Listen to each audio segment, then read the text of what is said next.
Well, something a little different in our weekly report on what's going around. It's more like what's not going around. Leslie Rohde asked the experts, what happened to the flu? What are these? Okay. Scientists at Austin Regional Clinic's main lab in North Austin perform and sort through about 4,000 tests every day, 7 days a week.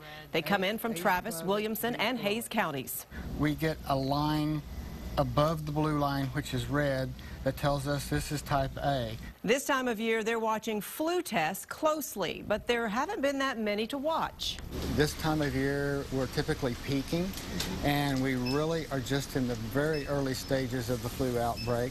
Administrative Director for Lab Services, David Martin, says our mild winter has played a role in the mild flu season so far. When it's very cold and rainy or snowy, those types of conditions, people tend to congregate inside together, and this helps the virus to pass between people.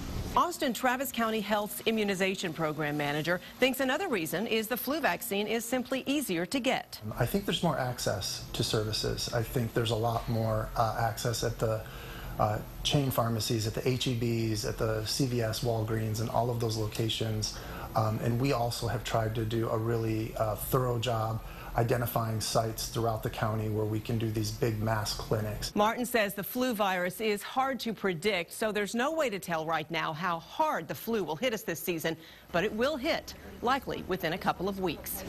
I would expect that within a couple of weeks, this incubation, if you will, I always say the flu has to seed the area and then incubate, and that we should start seeing a outbreak. It's not too late to get that flu shot, and there are plenty still available. Martin tells us there is one flu strain spreading in the central and eastern parts of the country now that the flu shot may not protect us from. The ARC lab and the CDC are monitoring that very closely. Find more on where that flu strain is showing up and reports on what other illnesses doctors are seeing this week with this story in the health section of our website. Leslie Rohde, KXAN News.